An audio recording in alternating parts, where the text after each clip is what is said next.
E cari Lidurkini, salut à toutes. Bonjour à tous. Déjà, le 11e podcast aujourd'hui. Bon, désolé d'abord a posteriori pour la semaine dernière où il n'y a pas eu de podcast. Beaucoup de pour les intimes qui savent dans quoi je travaille, c'est que période hivernale, période de fête plutôt, période compliquée du coup aussi pour trouver du temps, mais on revient en force pour les fêtes. Et podcast du jour, du coup podcast léger, thème je sais qui a été beaucoup demandé à travers ces dernières semaines, le 11 de légende du Sporting, mais du 21e siècle, on précise. Et pour m'accompagner aujourd'hui, j'ai Nini, Virginie, qui est là dans un premier temps. Salut des Virginie, comment elle va? Salut à tous. Oh, ça va, nous on est bien, Ouais, hein. On est content, on va au stade demain, donc on est content. ouais, c'est le principal après la lourde sanction de la commission de discipline de 5 matchs partiels. Enfin bon, bref, on Ouais. va pas s'énerver aujourd'hui. On s'énervera demain. Demain c'est jour de match ou aujourd'hui c'est jour de match pour ceux qui nous écouteront ce vendredi. Et aussi on a du coup un Akani dont on a Jean-Charles Aringardia Diate per qui questo momento. Salut Date. Merci à vous de m'avoir invité, c'est un plaisir. Je vais essayer d'être à la hauteur. Ça va être difficile, mais bon, face à Mais, deux passionnés comme vous, mais bon, on va essayer d'être présent. eh ben, Oh, ça va aller. moi, figure-toi que je me mets justement plus en retrait que vous, parce que justement, pour moi, vous avez plus de bouteilles que moi, malgré que depuis que j'ai 6 ans, ben, on est tombé dans la marmite, moi aussi, mais pour moi, vous avez un avantage que j'ai pas, mais je vais essayer de compenser tout ça. Bon, Oyante, comme je disais, là, le 11 type, il y a beaucoup de critères et c'est ça qui est intéressant. Donc, nous, on s'est basé avec Virginie en ayant discuté un peu sur 3 items, du coup, pour départager et du coup, c'est nous et unique, on le précise, que ce soit moi, Virginie, Jean-Charles, c'est uniquement nos idées et nos effectifs. Justement, c'est à vous de vous amuser aussi de votre côté à créer votre propre 11. Et pour départager ce 11, on a fait en 3 critères. Donc bon, notre coup de cœur forcément à nous, les joueurs qu'on a le plus ou moins aimés, euh, mais aussi la longévité au club et ainsi que l'impact que le joueur a eu, que ce soit un an, 10 ans au sein du Sporting. Qu'est-ce qui a comment ce joueur a le plus marqué à travers les âges. On va commencer. Et les amis, on va commencer avec le poste de gardien avant de découvrir chacun à son tour quel est son gardien pour son effectif. Virginie, moi je joue en 4-4-2. Enfin, je joue Hmm. je mettrais que mon club mettrait en 4-4-2 losange à plat. Comme je t'ai dit en off, il n'y a pas d'ailier parce que trop compliqué pour moi parce qu'il aime trop entre guillemets les joueurs un peu à l'antique. Donc 4-4-2 à plat en losange. Pour toi, Virginie, tu m'as dit un 4 Moi, classique plutôt. non, moi j'ai plutôt fait un 4-2-3-1. Un. Ok. Tu m'entends? C'est Donc bon. déjà, tu spoil un peu certaines personnes. Ouais. Ouais, je t'en fais pas. J'ai anticipé. Toi, Hmm. Jean-Charles, si tu as un effet, enfin, si tu as une composition de départ en tête, sans citer encore de nom, c'était quoi, un 4-3-3, un 4-2-3-1 comme Virginie?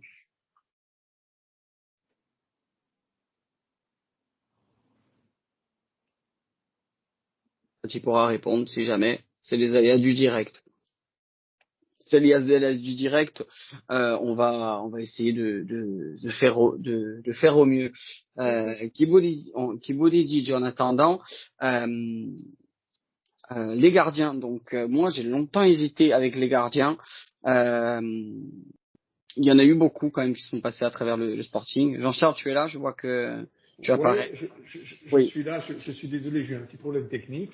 Non, je vous disais que j'ai un vrai gros problème, c'est que dans ma tête, j'avais compris que c'était notre équipe du Sporting un peu de tous les temps. Donc il va falloir que je me réinvestisse dans ma réflexion, mais je vais les trouver, hein, mes joueurs.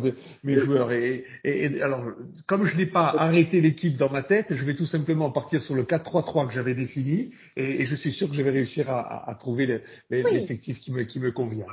On a de sacrés joueurs, t'en fais pas. Mais pardon, autant pour le quiproquo. Donc, comment ce gardien? Moi, je vous avoue, le gardien, ça a été un des postes, mine de rien, où j'ai le plus radié.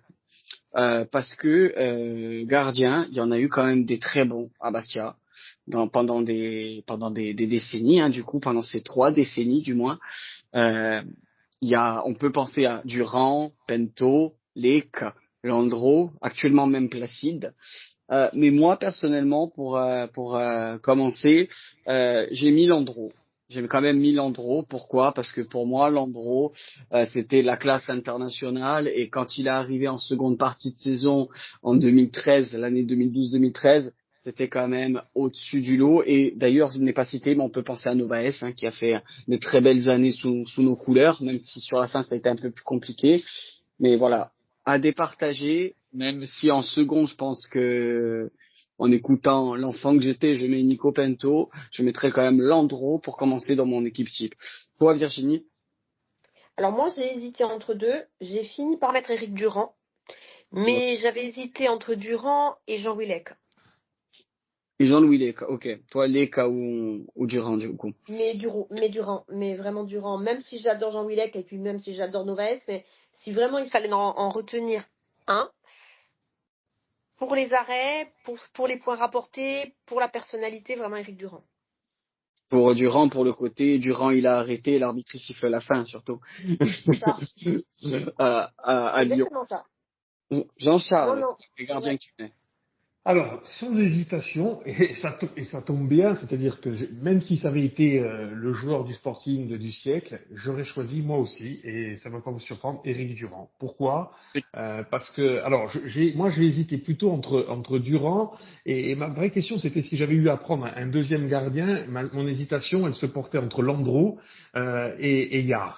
Vous voyez, quand je fais référence à beaucoup plus anciens. Ouais. Mais ça aurait été Durand, parce que je considère même que je pense, alors je ne veux pas lancer le débat ce soir, c'est pas le sujet, mais que Éric Durand, il n'aurait pas été au Sporting Club de Bastia, qu'il aurait été en équipe de France. D'ailleurs, son nom, à l'époque où il jouait au Sporting, était quand même évoqué parmi les plus grands gardiens français, évoluant en championnat de Ligue 1, mais de nationalité française. Sincèrement, je pense que de tous les gardiens que j'ai vus évoluer à Bastia, alors qu'il venait de Martigues, de mémoire, je pense que c'est le plus sûr, le plus efficace, le plus régulier, le plus stable, y compris psychologiquement. C'est-à-dire qu'il n'avait pas cette folie qu'on peut avoir certains et qui des fois peut être préjudiciable. Donc sans hésitation, celui qui pour moi restera le plus grand gardien, y compris si je compare à l'épopée européenne, la Coupe de France, parce que souvent, je vous ai dit que j'ai pensé que c'était le gardien du siècle, etc. Mais il se trouve sur ce poste-là, sans hésitation, Éric Durand. Donc voilà, je pense qu'après ce qui gagne plus pour vous, forcément, moi j'ai moins de souvenirs de Éric Durand parce que ben, j'avais 5, 6, 7 ans. Je crois qu'il a arrêté en 2003, si je dis pas de bêtises, vers 2003 ou 2004. Moi j'avais à peine 11 ans, 2004. Donc même si je sais qu'il a fait partie des grands gardiens, pour te dire étrangement, euh, début 2000, je me souviens plus d'Ali Boumigel que de Durand, Oui. mais je sais à quel point il était grand. Et pour reprendre les propos de Jean-Charles, et pour penser à Prunetta qui disait et Eric Durand à 31, Fadjeli Miragoui, l'équipe de France qui cherche justement un remplaçant à Barthez, il y a Eric Durand, pour citer que Jean-Jean. Donc, on va passer maintenant à la défense. Donc forcément, défense à 4 pour tout le monde. On commence par l'arrière droit. Alors, je ne savais pas si je devais privilégier pour l'arrière droit comment on dit déjà, voilà, la force, vraiment le meilleur ou l'amour. Et j'ai choisi plus quand même l'amour et la longévité, qui d'autre que Gilles Chogne à droite. Ça n'a pas été le meilleur, certes, parce que on aura les mentions honorables à la fin, dont d'ailleurs dans mes entre guillemets remplaçants, c'est le seul défenseur que j'ai mis. Mais je ne pouvais pas mettre quelqu'un d'autre, ou je ne voyais pas, du moins, surtout depuis 2000, qui d'autre que Gilles Choy. Je ne sais pas si Virginie, toi aussi. Pareil pour moi, Gilles Tchani sur la droite, sans hésitation, aucune.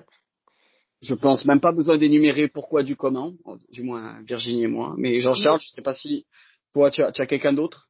Alors, écoute, non, c'est vrai que là, c'est pareil, c'est le cœur qui va parler. Au regard là aussi, c'est ces profils que l'on a de joueurs corses qui ont pu élever leur niveau de jeu. C'est vrai que là, c'est le cœur qui parle. Bon, en plus, moi, je suis un peu en admiration de l'homme aussi, hein, qui, c'est vrai, en plus, a une capacité à réfléchir, à porter un message. Donc, c'est vrai que moi aussi, Ah non, mais j'aurais un faible. Comme on l'a dit, honnêtement, on va pas dire que c'est le plus grand défenseur latéral qu'on ait connu au Sporting. Ce serait, moi, j'ai pensé à des gars comme, c'est vrai, comme Pérez, comme voilà, il y a pas de sujet, mais c'est vrai que Moi, c'est j'ai pensé un à vrai sujet. Diakité au début, tu vois. J'ai pensé à Diakité qui a été sacrément fort, mais je ne pouvais pas mettre Diakité à l'instar de Thuel.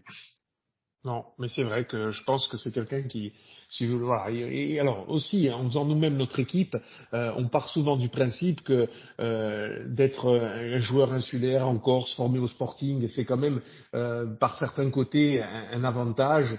Un avantage, voilà. Après, tout est un peu subjectif dans nos choix, hein. Mais c'est vrai que Sean, il a dessus, on sait que ça va mouiller le maillot, on sait que ça, voilà, et puis bon, pour ce qu'il a apporté au Sporting et quand il t'en va jouer en 5e division. Et que tu Il donnes est comme là. il a donné, il mérite d'être dans nos cœurs dans cette équipe type. Hum, hum. Voilà, au moins le débat est clos, on est tous d'accord sur Giroud, qu'on embrasse très fort. On va passer, pour éviter voilà que le podcast dure 3 jours, directement à vos deux axios. Mais tu sais quoi, pour une fois, je vais pas me citer moi en premier, je vais laisser justement Virginie. Peut-être que Jean-Charles a besoin de réfléchir, si surtout il a été perturbé par le fait est que c'est pas du siècle, mais du Ok. 21e. Toi, Virginie, tes deux axios. Moi, j'avais mis Squillac chez Modeste. Ok. Bon, je te le dis, c'est les miens, c'est ma paire aussi. J'expliquerai C'est ta pourquoi. paire. Voilà. Ouais. Ouais. Jean-Charles. Alors, alors j'ai un problème, vous le savez, si je suis chauvin, je suis obligé de prendre un actuel défenseur Eh central, oui, c'est-à-dire, sinon vous allez me poser des problèmes en c'est famille. sûr. Il faut, et j'en parlais avec des amis amis. Alors, ce qui est amusant, c'est que justement, moi, malheureusement, j'étais dans mon équipe du siècle et eux, ils étaient mais dans leur équipe à eux, il y avait Skillac, qui faisait forcément partie de ce binôme. Après, honnêtement, quand on voit que le gars, il a été international français, quand on regarde son parcours dans d'autres clubs, bon, à Bastia, il est venu, il était plutôt en fin de carrière, mais c'est vrai que c'était un monstre. Si je dois choisir, évidemment, j'aurais tendance à mettre les mêmes joueurs que vous, et Modeste pour les raisons qu'on a évoquées un peu, et il combine les deux. Il a à la fois le vécu au Sporting, ce qu'il a apporté au Sporting Club de Bastia et sa carrière ensuite dans d'autres grands clubs qui plaident pour lui. Donc là, j'ai du mal à contester vos deux défenseurs centraux, même si on peut être impressionné par ceux qui sont actuellement au Sporting Club de Bastia, parce que je pense que en ce moment, on a 4 très gros défenseurs centraux si Ouais. on Même, avait la chance d'avoir quelques résultats d'un point de vue de l'attaque et de marquer, on pourrait être surpris de notre appréciation sur l'actuelle défense. Après, je le dis aussi parce que c'est vrai que j'ai été marqué par, que je dise pas de bêtises, Ndiaye qui était là il y a 2 ans, ouais. fait partie des joueurs dont je pense que le potentiel et l'avenir peut être extraordinaire. Et je pense que nos bons résultats il y a 2 ans étaient aussi basés sur ce joueur Il est qui pas, était énorme. il est pas indifférent, il est pas indifférent au résultat. Ça c'est clair et net.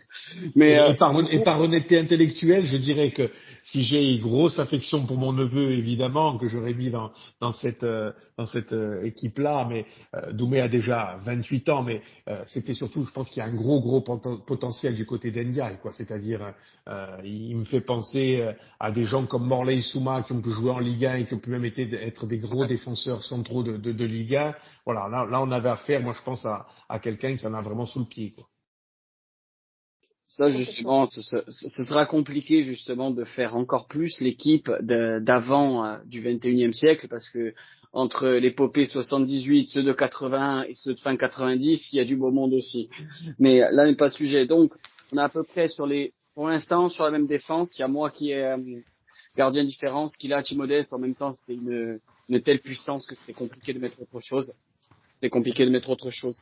On passe du coup à l'arrière gauche. L'arrière gauche aussi, j'ai pas envie de vous dire que c'est simple, mais bon, j'avais pas 36 000 idées par contre pour l'arrière gauche.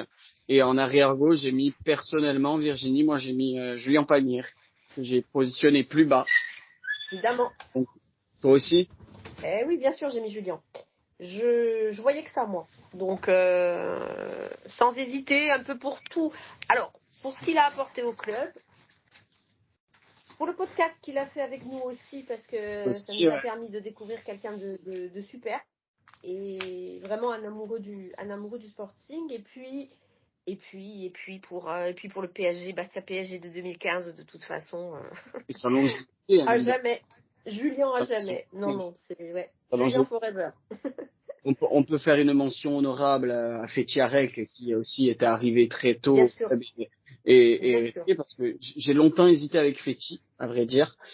Mais Julien, voilà, juste pour Paris, Julien. Toi, Jean-Charles, est-ce que tu as une autre idée peut-être ou tu restes sur la même longueur d'onde pour l'arrière gauche? Alors, on va croire qu'on s'est totalement consulté avec Virginie, mais c'est pas le cas. Mais c'est vrai. Alors, je rajouterais, c'est vrai que ce but-là, bah, il a quand même été le but de l'année en Ligue 1 quand même. Hein, il faut l'avoir à Ouais. l'esprit. Et de façon générale, je mettrais Palmire parce que, alors, on va pas dire que Julien a été défensivement le plus gros défenseur qu'on ait jamais eu au Sporting, ce serait pas juste. Mais par contre, je pense qu'offensivement, il fait sûrement partie des plus grands qu'on ait eu, je veux dire, même si on pense l'équipe du siècle latéral gauche dans la capacité à apporter offensivement, je pense qu'on n'a pas beaucoup connu mieux au Non, Sporting. il y en Hein. a pas En Clairement. plus, voilà, moi je vous cache pas que j'ai eu l'occasion des fois d'échanger avec Pierre Ferrach, et d'ailleurs je peux faire le lien entre nos deux latéraux, puisque les deux sont passés par le Paris FC, et au-delà voilà, des joueurs qu'ils ont pu être, je sais que c'est des gens qui ont été dans l'humilité, qui ont été en Ligue 2, qui ont été en National, au Paris FC, et qui sont en plus voilà, des personnes qui sont appréciables. Voilà, et puis c'est voilà, j'insiste sur Julien, c'est vrai que ce qui fait sa force, je pense qu'il avait quand même, et ce but on est le symbole, c'est une capacité offensive, une capacité à centrer qui nous manquerait peut-être un peu en ce moment aussi, même si des fois après la question est de savoir comment le club est l'équipe est organisée sur le terrain. Peut-être qu'à 5 défenseurs, c'est encore plus facile pour lui dans un poste un peu plus haut, avec moins de tâches défensives, mais c'est vrai que si je dois choisir aujourd'hui, je le mets latéral gauche et il m'en vient pas d'autres forcément à l'esprit au moment où je vous parle. Ok. Au moins, bon, pour l'instant, pas beaucoup de débats. Je pense que juste la ligne du dessus, on va passer au milieu. Mais personnellement, ce qu'on va faire, c'est que vu que Jean-Charles et moi, ben, on a entre guillemets un 4-3-3, donc forcément un 6 avec deux milieux. Enfin, même si moi, je suis le seul parmi vous qui a un 10, donc j'énumérerai mon 10 après. Mais dans le sens où Virginie, toi tu en as deux, donc Ouais. je te laisserai finir. Toi, Jean-Charles, du coup, dans ton dispositif en 4-3-3, je suppose que tu mets qu'une personne devant la défense, ou tu en mets deux.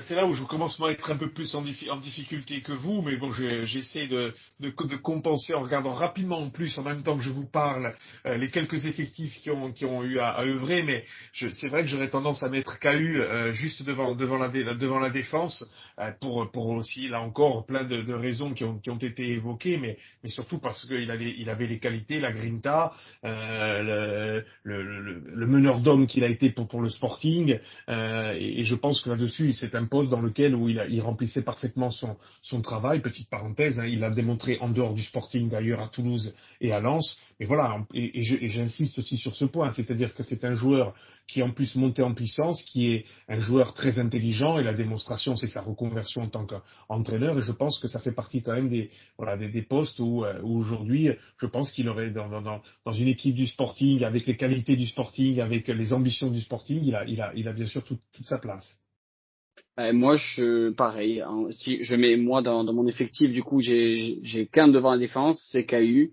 Et puis pour rendre hommage à César, KU, c'était un type au début de sa carrière et même au début du Sporting de Ligue 1 qui était décrié. On disait oui, bon, il a le sang bleu, il se bat, et ça ira pas plus haut.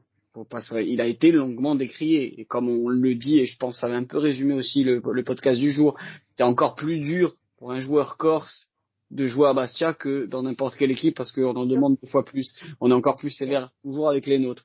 Toi, Virginie, du coup, vu que tu joues en 4-2-3-1, Les tu deux. mets qui les deux? Tu mets qui justement Moi, sur les deux? j'ai mis KU Roten, moi.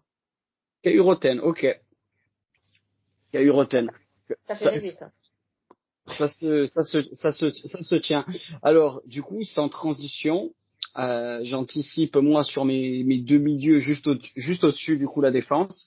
Mais vu que je joue entre guillemets à plat, à gauche justement, je mets Roten, Ouais. moi aussi, parce que Roten, comme je pense les mêmes raisons, mais incroyable, une patte Incroyable. gauche concrètement.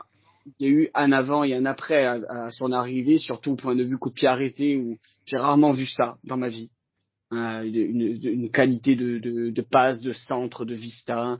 Pourtant, lui aussi a Ouais. longuement crié à son arrivée à Bastia parce que qualifié comme un fouteur de merde, parce que qualifié comme un Parisien, etc. Et pourtant, il a fait taire des bouches à tout le monde. Et, euh, et Monsieur Jérôme Roten, quoi, aussi, hein, international, etc. Et à côté de Roten, à droite, c'est toujours à plat. Il peut jouer partout en fait, dans n'importe quel milieu, il peut jouer. Pour moi, tu le mets dans n'importe quel schéma tactique, il sera bon. Il est resté que 2 ans, mais et sien, et sien. Du coup, pour moi, dans mes deux milieux avant le 10. Jean-Charles, pour toi, sur tes deux milieux qui accompagnent.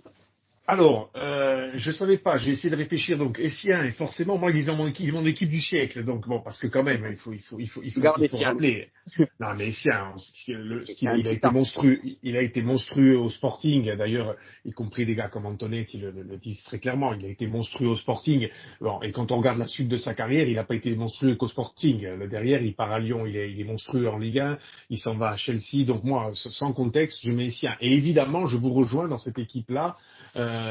Alors pareil, Rotel, je ne le fais pas jouer aussi bas que Virginie, évidemment. J'aurais même tendance à penser que c'est plutôt un milieu offensif, mais et là j'ai plutôt fait le choix de jouer à trois milieux. J'ai Essien, Rotel, moi je joue plutôt avec 4 défenseurs parce que Rotel je le mets juste derrière mes 2 attaquants. Mais moi les deux que je mettrais au milieu avec Cahu juste derrière. Et Essien est un joueur j'avais même oublié, pour être honnête avec vous, j'avais oublié qu'il avait joué au Sporting, mais en faisant défiler là les noms, c'est un joueur qui m'a impressionné, c'est Guillaume Gillet. Je sais pas si c'est le joueur quand il est parti, quand on a tout fait pour le faire revenir, quand Il est sur, on, il est sur mon je, je- banc, justement. je pense franchement que demain un milieu de terrain, Gillet, Essien, Cahu derrière et un Roten en milieu offensif, je pense que tu peux voyager tranquille, il n'y a pas de souci de ce côté-là. Ouais, je pense aussi que ça fait très très mal. Et justement, toi, quand tu mets dans ta filière à 4, tu le vois comme ça. Moi, je le vois différemment, dans le sens où, ben, moi, devant, alors, maintenant que tu dis ton dispositif, c'est loin d'être con, au contraire. Mais moi, du coup, en 10, je mets Wabi Kazri. Mais Wabi Kazri, parce que mine de rien aussi, Vio Dibachti, parcours impeccable parmi nous, et on l'a vu que même en Angleterre, mine de rien, Sunderland, ça a été concluant, que partout où il est passé, apprécié, à Bordeaux, Saint-Étienne, et actuellement Montpellier, donc il triche pas. Donc pour moi, pour conclure mon milieu, je mets du coup Wabi. Virginie, si tu as pu tes soucis techniques, si tu es là. Je suis Je ne là, sais tu pas. m'entends? Parfait. Parfait. Toi, tu conclus du coup ton milieu de terrain comment avant de passer justement aux ailiers, à tes ailiers? Donc moi, je t'avais dit quoi? Cahu Roten, c'est ça? On s'est arrêté là? Oui, c'est ça, ouais. Moi, après, il faut que je donne quoi? Les côtés? Non. Donne ton 10, enfin, ou la personne que tu mets devant Roten et Cahu, du moins. Diallo. Sadio Diallo, tu mets? C'est Ouais. intéressant. C'est intéressant. Avant qu'il Pourquoi Sadio Diallo? Parce que franchement, c'est vraiment c'est un des joueurs que je crois qui m'a le plus marqué. Je me souviens même à l'entraînement en fait. C'est un joueur qui m'avait beaucoup marqué et par sa vitesse et par sa technique. Et je me suis dit que ouais, devant Cahu Roten, ça irait bien.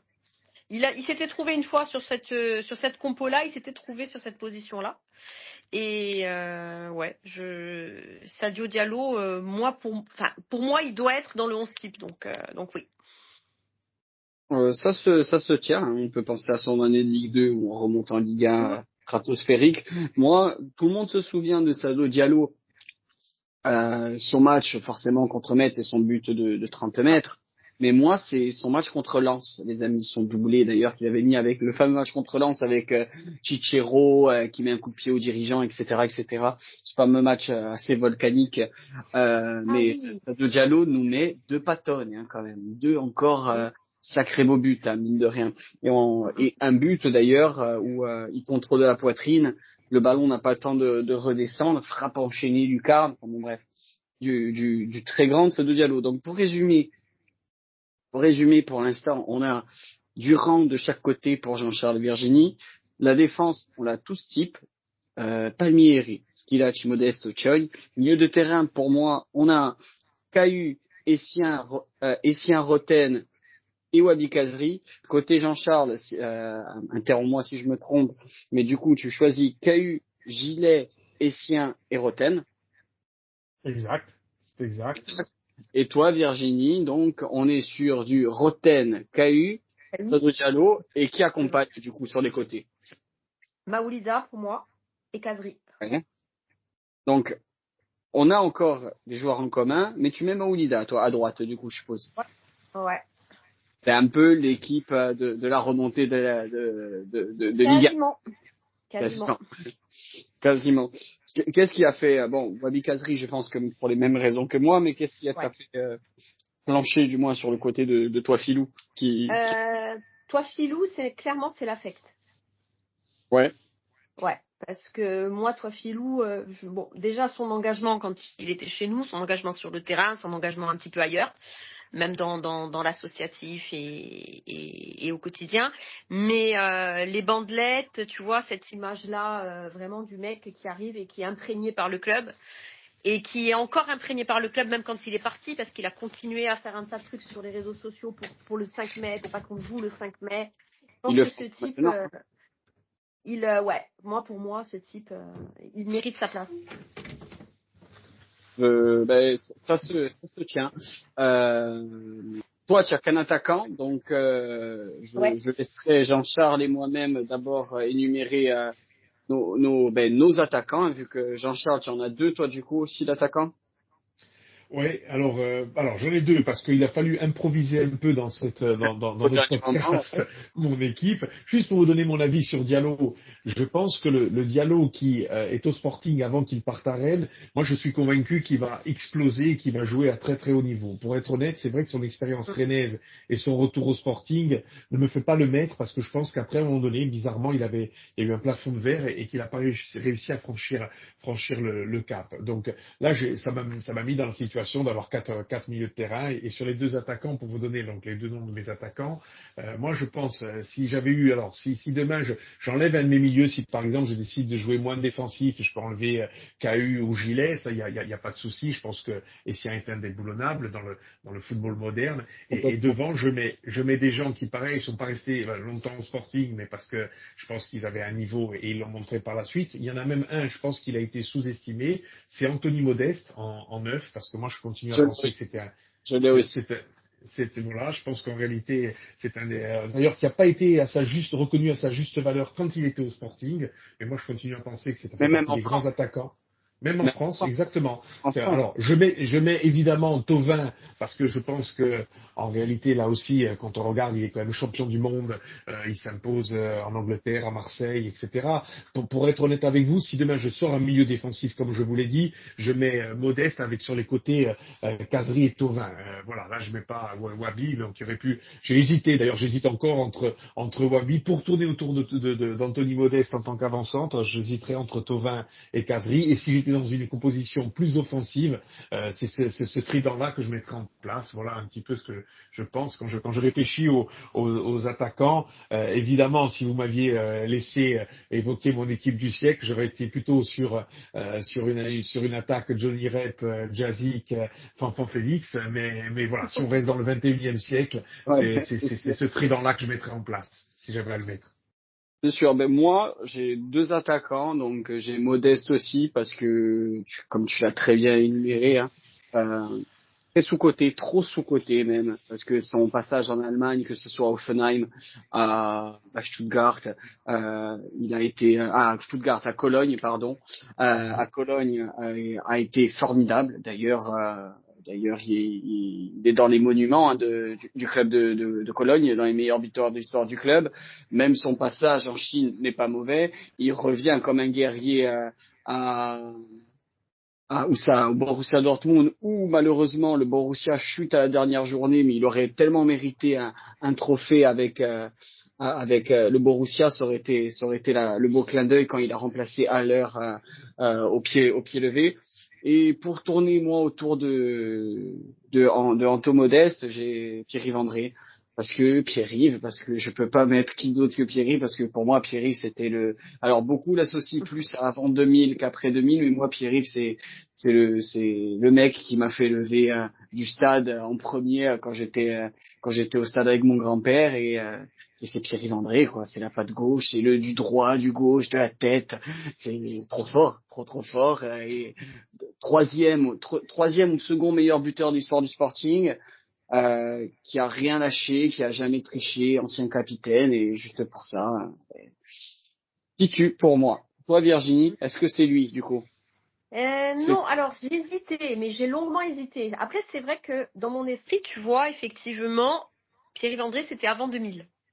Ok, ouais. Mais tu as raison, il a continué Pour moi après, aussi. ouais. Voilà. Donc, alors moi, je sais pas, ça va peut-être vous surprendre, mais j'ai mis notre meilleur buteur de la saison de National de 2010 à 2011. 20 buts. Le blond, David Suarez. Oh oui, David Susu, son meilleur pied, c'était Ouais. c'était la tête, il a dit. David Susu, il était incroyable. Voilà. Suarez, J'adorais ce joueur. très sous-côté, c'est très sous-côté. Dommage que j'étais un peu deg d'ailleurs que l'année où on finit champion en Ligue 2, il ne décide pas de continuer avec nous, malgré que le club a voulu le reprolonger d'un an, hein, il y a juste le titre, mais il a pas accepté. Bon, il avait 34 ans, mais j'aurais aimé il aurait mérité pour moi sa pige en Ligue 1, en Ligue 1 pour tout ce qu'il a contribué, mais sacré joueur, hein, David Suarez, sacré joueur. Oui. Ouais, puis bon, en dehors de Bastia, il avait fait ses preuves ailleurs. C'est vrai. Alors, je suis pas sûr qu'il ait beaucoup évolué en Ligue 1. J'ai un doute là sur son parcours. J'ai essayé de réfléchir. Il a été formé à Toulouse.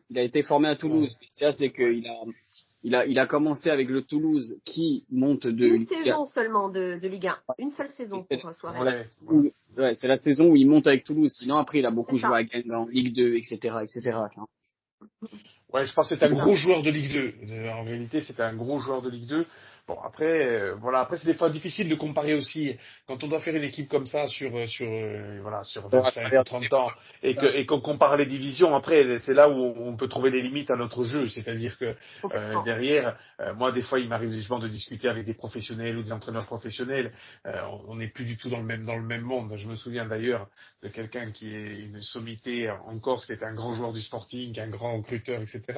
Je me souviens il y a quelques années, quand il me parlait de Doumbé, il disait peut-être qu'un jour il pourra jouer en Ligue 1, mais attention, je ne parle pas de Paris Saint-Germain, Lyon, etc. Mais il y a tellement de critères, tellement d'éléments qui font que, et on a des joueurs, on les a cités dans nos équipes types, c'est-à-dire que, sincèrement, au départ, Gilles Tchogne ou KU, on ne dit pas qu'ils sont prédestinés à jouer en Ligue 1. Pourtant, ils se sont imposés, leur a fallu la chance au Sporting, il leur a fallu la chance dans leur vie professionnelle, et ils ont pu jouer. Et moi, j'ai fait la réflexion en début de saison, à Cuasson, je comprends pas comment ce type que je vois aujourd'hui évolue au Sporting à 27 ans. Alors, la Ligue 1, je vais rester prudent, je suis pas fin spécialiste, mais ce type-là, il n'a pas pu jouer 10 ans de sa vie en amateur, être sur à 27 ans, quand on lui voit faire les matchs qu'on lui voit faire en ce moment, tu te dis, il avait rien à faire en amateur, ce type-là. Donc, je pense qu'il y a vraiment une part de chance aussi qui rentre en ligne de compte, et pareil pour la Ligue 1, hein. Peut-être qu'il y a des joueurs qui des fois ont joué en Ligue 1 alors qu'ils n'avaient pas forcément au départ le niveau, mais je pense qu'après ils peuvent être tirés par le haut. Ah mais complètement. On le voit d'ailleurs à travers nos podcasts que selon certains parcours de joueurs, il y a vraiment des parcours atypiques avec des fois de la malchance au mauvais moment, à part que c'était pas mérité, d'autres fois de là au bon moment, à part que le joueur n'était pas destiné à finir pro. La carrière d'un footballeur va très vite et dans les deux sens, hein. Et dans les deux sens. On va arriver, bon, on n'a pas encore fini, on arrive doucement, mais on n'a pas encore fini. Il nous reste les mentions honorables ou le banc. Mais avant d'arriver sur le banc ou dans les mentions honorables, on a l'entraîneur, Orientin. Et bon, Virginie, il n'y a aucun suspense. Non, ne concernant aucun. On le sait tous, d'ailleurs ta compo en dit long. Toi, Jean-Charles, qui tu mets? Parce que moi, du coup, je vais aller en contre-courant. Non, l'entraîneur, est-ce que j'aurais envie d'ailleurs d'envoyer un message subliminal, je pourrais mettre le nom de l'actuel entraîneur du Sporting Club de Bastia parce que j'y crois, parce que je pense qu'il fait du bon boulot, parce qu'en ce moment des fois les critiques je le trouve un petit peu dures, donc j'aurais tendance à mettre l'actuel entraîneur du Sporting comme entraîneur et voilà, et pour un petit message parce qu'on s'est amusé aussi à le faire en se disant il n'y a pas que peut-être que la valeur du joueur, etc. Mais quand on voit le potentiel aujourd'hui, moi je pense que ça pourrait être ça pourrait être l'entraîneur du siècle, puisqu'Antoinette c'est le siècle d'avant. Mais bon, après, on pense tous bien sûr à Frédéric. Je pense que vous parlez de Frédéric Hans, hein, je vous ai pas fait parler l'un et l'autre. Ouais, ouais, Bon, parce que moi aussi, si vous voulez, bon après c'est pour ça que je vous dis ça, parce que ça se discute entre guillemets même pas. C'est-à-dire quand on voit le parcours de ce type qui vient en national, moi j'avais eu la chance de le voir et puis quand j'ai discuté, je me souviens d'avoir discuté avec notre député de Haute-Corse qui me disait, c'est un type, il est redoutablement intelligent, il a une vision, il porte des valeurs, etc. Donc voilà, quand Michel Castellane te dit ça, tu sais que le gars, il a analysé parfaitement la situation. Donc voilà, c'est vrai que Hans, bon, moi c'est le gars à qui j'aurais donné à un moment donné les clés du camion complet au Sporting, non plus comme entraîneur, mais comme directeur sportif, ou en tout cas manager à l'anglaise, c'est-à-dire que ayant la capacité à tout faire. Peut-être que je me trompe, après je répète, hein, je suis un simple supporter de notre équipe, mais voilà. Si je mets pas Hans, j'aurais tendance à mettre l'actuel entraîneur du Sporting parce que je pense que il a le profil et si les gens étaient un peu plus objectifs, voilà, quand je vois la qualité de jeu avec l'effectif que l'on a au jour d'aujourd'hui, et honnêtement, hein, on est la deuxième meilleure défense du championnat et il nous manque pas grand-chose voilà, si, je pense sincèrement, alors je sais qu'il y a de grands débats hein, sur le 9 ou le 10, etc. et tout, actuel, mais voilà, mais c'est sûr que voilà, je suis dans cet objectif-là. On est sur 5 matchs d'ailleurs sans le moindre but encaissé, hein, pour rebondir sur la meilleure défense. Hein. Sur la meilleure Alors défense. j'ai vu ça d'ailleurs, j'ai été surpris, j'ai vu ça quand j'ai lu l'article sur Doumet, j'avais pas réalisé, voilà. Eh oui. Non mais je pense sincèrement qu'on a objectivement, cette petite digression sur l'actuel, on a 4 gros défenseurs centraux. D'ailleurs, honnêtement, je pense qu'il n'y a pas une grande différence entre les 4, ce qui d'ailleurs je pense c'est une bonne nouvelle, hein, c'est-à-dire que là, je pense qu'on peut tranquille voyager, aujourd'hui tu les prends tous, tu fais une défense, et pour être totalement honnête, sans parler de Doumet, je parle plutôt de Ronca, donc je trouve qu'il monte grandement en puissance. Petite parenthèse, le match contre l'Orient, tous les deux font un gros match, mais pour être honnête, je pense même que Ronca a été encore meilleur. Après, je pense que Doumet, en ce moment, il apporte peut-être aussi son expérience, sa capacité à discuter avec l'arbitre, son rôle dans le groupe, c'est ce que j'entends souvent dire. Mais honnêtement, on a 4 gros défenseurs centraux et c'est pas de ce côté-là que je me fais du souci. Ça c'est clair. Moi pour revenir un peu sur notre équipe, mais on dira Fantacalcio comme on dit en Italie aussi. En entraîneur, je mets pas Tavenot, je mets pas Hans. Pourtant voilà, on m'a traité de fou. Pourtant c'était un disciple, hein, par contre de Fred Hans. Mais moi je sais pas pourquoi, j'avais l'impression de retrouver un tonton, un grand-père, un papy, un babo. Ah, Ghislain Printemps, pour moi, au Vio, il c'est, je sais pas. J'ai cette image de cet Moi, je pense que c'est un grand formateur plutôt. Moi, si on me dit qui tu prends comme directeur du centre de formation, je pense qu'en réalité, ça a été un grand formateur. Est-ce que c'est un grand éducateur, un grand entraîneur je sais pas. Moi, juste pour l'année 2015, qui a été, je pense, la plus grande année de ma vie en sportif en termes de sensations de montagne russe, je mets juste pour ça, je mets Printemps. Et derrière, Rui Ameda, bien sûr. Non, je rigole. Ah ouais. Mais, Oui, pas mal. Ouais, j'avais même oublié. J'avais carrément oublié. C'est vrai. sans penser à Farouk Adibedji, bien sûr. Et mais non, Printemps, je sais pas. Je pense que je vois un côté trop familial envers Justin Printemps, mais après en toute objectivité, bien sûr que c'est Fred Hans. Mais si on parle d'affect, parce que voilà, certains choix, ça a été nos affects, je choisis Printemps. Moi, en bref, pour mes notions honorables, comme ça, après, si on a envie de parler 2 minutes de certains joueurs, sur le banc, concrètement, moi, j'avais mis Leka aussi. J'avais mis Leka aussi. En seul défenseur, je pensais à justement Drissa Diakité, que je trouvais XXL. Et après, moi, dans mes milieux, je rejoins Jean-Charles où j'avais mis Gilet, mais l'autre milieu, j'avais mis Seko Fofana, Ah qui oui. qui chez nous était très très fort, mais on le voyait de là que c'était un monstre d'Igueli. Et en cinquième, pour faire entre guillemets 5 remplaçants, comme avant c'était la norme début 2000 et pas maintenant 36 joueurs comme ils le font maintenant, j'avais mis Fred Denet, même si voilà, pour vous aussi je pense que c'est plus 90 que 2000, mais pareil, pour moi c'est, je me revois encore trop en enfance, donc mention honorable à eux, bien sûr, il y en a tellement d'autres, on peut penser à Riyad Boudbouz, etc., qui a été aussi incroyable en 10, il y en a eu tellement, donc je sais pas si vous avez des mentions honorables justement, Jean-Charles ou Virginie. Ouais, oui, on peut imaginer même, il y a Tabaré, ça a été un gros D'accord. joueur quand il était au Sporting. Bon, pour tout à l'heure aussi, je voulais faire aussi la mienne sur le ton de l'humour, j'aurais dit Claude Makélélé. Sauf que je vais être totalement honnête avec vous, quand on a recruté Claude Makélélé, je me suis dit, c'est une super idée, je vais être totalement honnête, je trouvais que c'était l'archétype fallait aller chercher, c'est-à-dire un numéro 2 dans un grand club qui aurait pu avoir dans un club comme Bastia une espèce de révélation à réussir le coup parfait. Bon, malheureusement, je me suis complètement trompé dans l'analyse et malheureusement, ça n'a pas été le cas. Mais c'est vrai que Yatabari fait quand même partie des gens que j'ai bien aimé. Après, il y a des gens comme Gianni Bruno, je trouve qu'en réalité, pareil, c'était un peu sous-coté, mais pourtant, je pense que c'est quelqu'un qui aurait pu, si on avait un peu insisté, si on avait un peu, Sio voilà. peut-être aussi. Giovanni Sio, Ouais, d'après moi. exactement. Parce que voilà, qui ont été une vraie plus-value à un moment donné quand on était un peu en difficulté, quand il a fallu compléter l'effectif.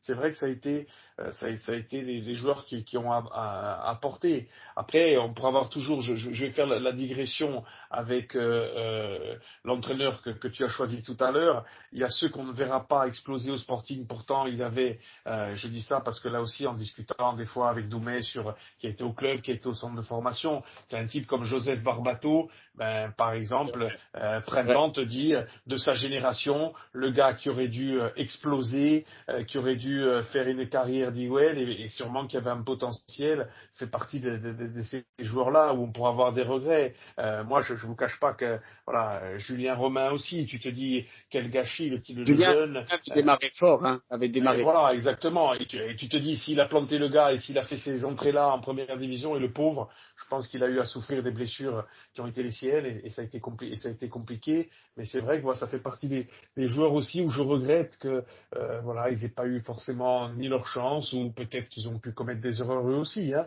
Attention, c'est toujours la même histoire, mais ça fait partie, voilà, ça fait partie de l'histoire du Sporting. Et aujourd'hui, il y a toujours de belles histoires à raconter. Et c'est vrai qu'il n'y a pas besoin d'aller chercher non plus très très loin, mais l'équipe d'il y a 2 ans, on rate de peu cette montée, parce qu'on aurait pu monter. Il y a là aussi des joueurs qui, à mon avis, avaient le potentiel pour jouer Ah, aujourd'hui. Voilà. j'allais y venir. Et je pense qu'un Magri aujourd'hui, tu vas pas le citer, mais alors il est resté trop peu à Bastia, et ça fait partie de nos grands regrets. Et je ne critique pas. C'est que malheureusement le football moderne, on pourrait faire, à mon avis, une Oui, émission des, complète oui, sur le des, sujet. Ouais, oui, des Mais, cas. mais, mais voilà, c'est voilà. des. Bon, voilà. Et après, par contre, j'ai oublié de dire, c'est vrai que j'ai pas cité Jean-Louis Lec, bon, après, dans le gardien. Alors, non pas forcément pour ce qu'il a pu faire au Sporting non plus, mais justement, la carrière qu'il fait derrière, il démontre que, d'ailleurs, on se dit, c'est injuste qu'il n'ait pas eu sa chance avant. Et là aussi, dans le football moderne, on peut se dire, voilà, de mémoire, je sais plus combien de temps Jean-Louis est numéro 2 dans des clubs de Ligue 1. Je crois à Valenciennes, il est longtemps numéro 2, à Bastia et tout. Bon, on se dit c'est du gâchis. Et voilà. Et autant peut-être qu'à un moment donné, jamais personne ne lui donne sa chance à Jean-Louis Lec pour qu'on se rende compte que c'est un gardien de Ligue 1, un gardien titulaire de Ligue 1. C'est pour ça que je dis qu'il y a aussi une part de chance, une part d'histoire. Mais voilà, Jean-Louis Lec, c'est vrai qu'on aurait pu demain, j'aurais pu le mettre titulaire dans notre équipe. Et je pense que voilà, parce qu'on aurait eu un bon gardien de Ligue 1, ce qu'il a été. Et c'est l'analyse qu'on peut faire là de situation. Et voilà, je répète, il y a des joueurs qui ont explosé, d'autres qui ont peut-être pas eu leur chance au bon moment et qui se sont ensuite fourvoyés dans des divisions inférieures. C'est comme ça. Toi, Virginie, du coup, après ce Ah. résumé de Jean-Charles. Moi, alors bon, pour l'entraîneur, il y avait pas de mystère, moi. Ouais, De toute c'est façon, prêt. ça sera c'est Hans dans tous les cas, parce que Hans, c'est un peu, tu sais, c'est papa quoi. C'est papa, tu penses que tant qu'il est là, il y aura pas de problème. Donc moi, j'ai beaucoup d'affection pour Frédéric Hans et une éternelle reconnaissance pour ce qu'il aura fait pour nous. Ça, c'est certain. A contrario, alors tout à l'heure, tu parlais de Rui Almeida et Jean-Charles a parlé de Claude Makélélé. Donc moi, Claude Makélélé, j'espère qu'il ne nous écoutera pas. C'est mon cauchemar absolu. C'est-à-dire que moi, ces conférences de presse, je pense qu'on aurait pu les utiliser à Guantanamo sans problème. C'était un enfer. Pour moi, c'était un enfer à vivre. C'est-à-dire Ah, que c'était pas un bon communicant. t'es pas pire que Chicolini, quand même. Hein. Je sais pas, non. Franchement, moi, j'en ai gardé un souvenir, mais terrible de Makelele. Vraiment, pour moi, le ratage complet. Voilà, c'est l'antipode de Hans. Et sinon, oui, bien sûr, sur le banc, il a même pas, c'est même pas sur le banc qu'il devrait être, c'est dans l'équipe type, mais il y a Fetsi Arek. Mais c'est dur de choisir un 11 définitif. Bien sûr, il y a Gilet, bien sûr, il y a Pento. On pourrait en discuter des heures, mais effectivement, je pense que c'est des histoires de bons moments, comme disait Jean-Charles. C'est du timing, c'est de la chance, c'est tout ça. VDK, moi, je sais que toi, Pierre-Marie, tu n'étais pas trop fan, mais moi, j'aimais beaucoup Non. VDK. Il est resté qu'une saison, et En pareil, je me deux, souviendrai une toujours de saison. l'égalisation sur coup franc de Bordeaux, toujours. C'est Pierre-Marie, alors, petite parenthèse, moi, c'est vrai que j'ai eu un peu de mal avec le personnage parce que quand je le voyais pas combatif, baisser la tête, ne pas faire l'effort pour ses coéquipiers, ça avait tendance un peu à m'énerver. Honnêtement, à l'inverse, dans notre 5-3-2, c'est-à-dire quand il était à droite, alors je pourrais faire le parallèle, en réalité, je le comprends beaucoup. Tout à l'heure, on a parlé de Palmyre, VDK à droite, c'est pas le meilleur latéral droit qu'on ait eu défensivement, loin s'en faut. D'ailleurs, il a du mal à s'imposer à un niveau supérieur. Par contre, dans la capacité offensive, on a rarement, si on doit faire la comparaison, j'adore Gilles et je mets Gilles pour toutes les raisons que j'ai évoquées tout à l'heure, mais c'est vrai que VDK à droite aujourd'hui, bon d'ailleurs si Ligue 1 est venu le prendre, c'est pas un hasard non plus, mais c'est vrai que le joueur, j'avais un peu plus de mal, j'en ai 2-3 comme ça, qui sont passés par le Sporting, et notamment sur les déclarations qu'ils ont pu faire par la suite, où on peut être critique, et c'est vrai que des fois quand je le voyais baisser la tête sans faire l'effort de repli défensif, ça j'ai du mal avec ce genre de joueur-là et à l'accepter au Sporting. Après, pour aller quand même dans le sens de Virginie, tout à l'heure c'était le fond de la boutade, c'est-à-dire que j'ai espéré que Makelele puisse devenir un grand entraîneur. En réalité, il ne l'a pas été ni au Sporting, ni par la suite. Hein. A priori, il a peut-être le profil d'un numéro 2, parce qu'il paraît qu'au Paris Saint-Germain, ça avait été un bon numéro 2, mais il a ce profil-là, voilà, peut-être. Voilà, après, je suis pas, mais c'est sûr que par rapport à ce que nous a apporté Frédéric Hans, et on est bien d'accord, on sentait qu'on était vraiment face là, et ça fait partie quand même des grands regrets qu'à un moment donné, on n'ait pas été en capacité de faire de lui, et je continue à penser qu'il aurait été manager général du club, les choses auraient évolué différemment. Complètement, c'est certain. C'est clair. Et après, par contre, en mention spéciale aussi pour ce 21e siècle, et comme toujours, je mettrai Fouriagne aussi en 12e homme pour le petit clin d'œil et pour conclure aussi ce spectacle ce podcast, oui, et aussi ce spectacle, bien sûr, où Fouriagne, il n'empêche aussi pour penser, pour rendre honneur à nous tous, hein. Certes, nous, on fait le podcast, mais on est supporters avant tout, mais il y a aussi tous ceux qui nous écoutent et tous ceux qui vont au stade chaque week-end aux quatre coins de la Corse, qui, pendant toutes ces décennies où il y a eu des hauts, il y a eu beaucoup de bas, mais il y a eu quand même des très bons moments où Fourian, il n'a jamais triché et le 12e homme n'a jamais abandonné, donc aussi mention honorable pour nous. Pour nous, parce qu'on le mérite bien. Ouais. Et aux supporters, quand demain soir on va partir à 4 heures de l'après-midi et qu'on sera de retour à la maison vers 1h ou 2h du matin, J'espère qu'il me fasse plaisir, que j'ai envie quand même de faire ce retour, au moins avec une petite victoire. Allez, même 1-0, j'en demande pas grand-chose, un petit 1-0, ça m'irait bien, mais c'est vrai que pour tous ces gens qui se déplacent de toute la Corse, parce que voilà, le Sporting, c'est vrai que c'est cette institution régionale qui fait que voilà, et c'est vrai que Fouriane, petite parenthèse par rapport au contexte actuel, on peut se dire que c'est vrai qu'on n'a pas envie non plus que ça devienne un lieu où qui ressemble à un opéra. On veut un stade qui vibre, on veut un stade avec moi j'ai honte de ce que j'ai pu être dans un stade, je le reconnais humblement, c'est pas bien, c'est un exutoire, c'est une manière, mais c'est aussi justement peut-être c'est ce qui fait le charme de ce sport. Voilà, moi je cache pas que c'est vrai que Fouriane, pour ça c'est passionnant et qu'on reste passionné. Mais Fouriani sans ses débordements, quoi qu'on en pense, et où qu'on pose, je dirais, le curseur, si tu enlèves tout ça, tu deviens Monaco, tu deviens Le Havre. Tu deviens tu deviens Monaco sans les finances, parce que moi je veux bien demain on est d'accord. voilà, c'est-à-dire que demain on pourrait vibrer dans un stade un peu différemment. On est bien d'accord, ça veut dire que si on deviendra pire, on va devenir pardon, je veux pas être méchant parce que je voudrais pas qu'ils se vexent, nos amis de Pau ou de Rodez, mais bon voilà, je veux dire et eux ils sont très bons au rugby, ce que nous ne sommes pas. Je dis voilà, le problème c'est que si tu viens à Bastia de façon tranquille, alors on est d'accord, moi ça m'embête pour des gens comme Virginie qui vont se retrouver pénalisés parce que c'est vrai, 3 types pourront exagérer sûrement. Après, on va pas rentrer dans le débat pour les 5 frites, 5 matchs, ça me paraît quand même un petit peu lourd comme sanction. Alors si on veut être positif, on dit qu'on a évité le huis clos total et entier, on dit bravo, on est content, et les points, donc on se satisfait de ça, mais après, moi je continue à penser qu'à un moment donné, il faut être sur un fil, et à nous d'être assez bons pour ça, pour qu'il y ait quand même une forme de tension, où les gens continuent à parler d'un contexte qui honnêtement, quand on regarde un match de 1990 ou de 1978, on rigole quand ils parlent de contexte à l'heure actuelle, on a toutes ces images d'arbitres qui étaient coursés, etc., et ce qui était inacceptable, inadmissible. On est d'accord, ou attrapé au lasso, bon, on est très loin de ça aujourd'hui, mais voilà, moi je pense qu'il faut que Fouriane, il reste cet endroit où quand même, quand on vient, les types, et c'est vrai que ça ne me fait pas plaisir de l'entendre, mais tant mieux s'ils se disent qu'il y a un contexte qui est particulier, et cette petite différence-là fait que peut-être que demain, un gars, au lieu de signer à Pau, il va signer au Sporting. C'est ça qui fera peut-être toute la différence. Bien sûr que c'est notre valeur ajoutée, ça c'est certain.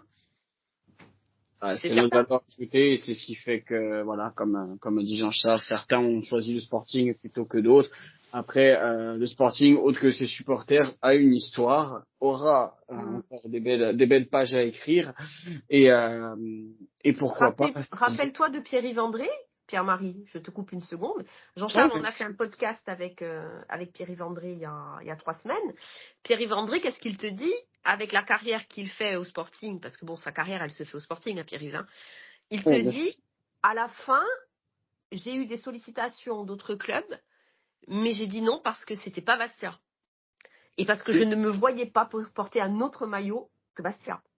Et sans aller chercher très loin, on va parler des dernières 48 heures, quand le cardinal fait une interview, et quand même, moi, la fierté, j'ai dans mon bureau la photo de Doumé qui monte son maillot, mais je disais à des amis ce matin qui étaient dans mon bureau avec moi, on voit le cardinal juste derrière, j'ai dit, tu te rends pas compte, ce type, il a joué avec Doumé en 3e division, et avant-hier soir, il jouait en Ligue des Champions, et il marque un but, et quand tu regardes son interview, et ce qu'il dit du Sporting, je pense que aussi, entre guillemets, tout est dit, des gars comme Cyril Roll, des gars, je veux dire, il y a en plus, et y compris ces joueurs qui ont été Tovin, etc., on peut aller les chercher, ils diront que ce qu'ils ont rencontré, ce qu'ils ont vu dans un club sûrement familial, et c'est ce qui fait la chance, et la ferveur qu'il y a autour du Sporting, c'est sûr qu'à mon avis, quand tu te balades dans les rues d'Évian, ou y compris de Quimper, tu n'as pas petite coupure, mais on de respect pour Évian et Quimper. Voilà. Oui, c'est certain. Ouais. C'est vrai. Bon, les amis, merci beaucoup pour ce beau moment. C'est bien parce qu'on on a fait notre 11. Pour ceux qui nous écoutent, je vais les prendre après. Virginie va m'envoyer tout ça pour que je puisse après vous le mettre en format visuel pour que justement après vous votez, pourquoi pas, pour le 11 que vous préférez, quand ce soit moi, Jean-Charles ou Virginie, et que ce sera à vous aussi, pourquoi pas, de jouer ou de la compléter ou de la remodifier à cette équipe. C'est un podcast voilà chill qu'on a fait qui était plutôt sympa, à parler des bons souvenirs, à parler aussi d'autres anecdotes. En tout cas, Jean-Charles, merci beaucoup d'avoir été là. C'était très plaisant d'avoir aussi ton analyse et c'est vraiment un beau moment. Et Virginie, comme d'hab, de toute façon, on se revoit très vite pour une belle petite surprise et un beau petit podcast. Samedi, ouais, samedi. Samedi. Et pour les autres qui nous écoutent, Forza Bastia et à très vite. Ciao. Merci Pierre-Marie, merci Jean-Charles, merci beaucoup. Ciao. Merci.